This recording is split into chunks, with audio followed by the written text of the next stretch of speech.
आजकल हिंदुओं से दो आह्वान किए जा रहे हैं। एक तो हिंदू जागो और दूसरा हिंदू इकट्ठे हो जाओ। तो मेरे लिए भी ज़रूरी है मैं इन बातों पर गौर करूं। पहला तो है हिंदू जागो।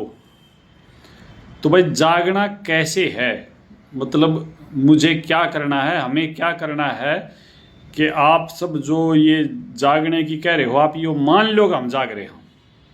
पहली चीज़ तो यह है, क्योंकि जागो तो कह दो हो, लेकिन किस बात का मतलब क्या स्थिति मेरी होगी जो आप ये मानोगे कि मैं जाग रहा हूँ।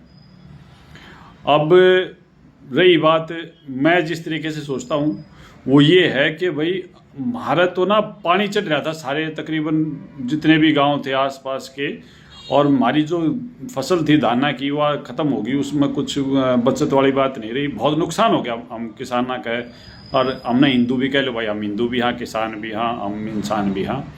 और भाई हम जाग गए थे क्योंकि हमारी तो नींद आराम हो गई थी, और यह नींद ऐसी आराम हुई कि हमारी फसल का खतरा जो था वो हमारे परिवार पर आ पड़ा, और ये हो गया था कि हमारा परिवार खतरे में हो गया। तो हम दिन रात जग रहे थे, हमने सोने का चैन नहीं था। संत रामपाल जी महाराज जी ने दया करी और ये पाइपा के ट्रक भेज दिए हर गांव में, और भाई उससे पानी निकला कुछ, तो यह फसल जो थी अब बच गई और हमारे गेहूँ बोगे। और ईब हम हमारी सलाह थी हम चैन तक सो जावा, क्योंकि गेहूँ बोगे 20-25 दिन पानी वानी का कोई काम नहीं है।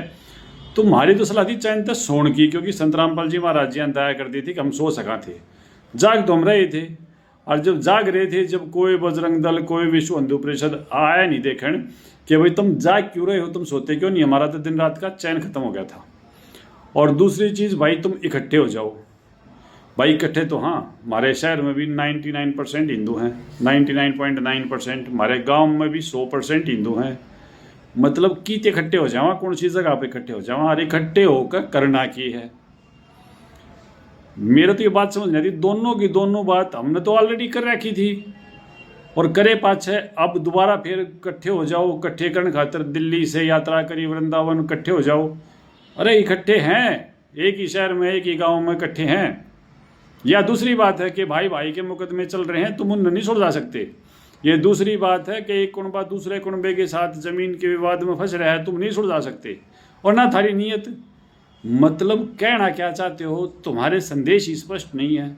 भाई मेहरबानी करो, अगर तुम्हारा उद्देश्य किसी एक दल को वोट देने का इकट्ठा होना है तो वो नहीं हो सकता। तुम्हारा उद्देश्य किसी एक कौम धर्म के खिलाफ हिंसा करने का है तो उसकी कोई संभावना ही हमारे भारत में नहीं है। तो हम जागे भी थे, और मुश्किल से सोने का समय आया है, चैन आ गया, और इकट्ठे तो भाई हम हाँ हैं। सत साहेब सतगुरुदेव जी की जय।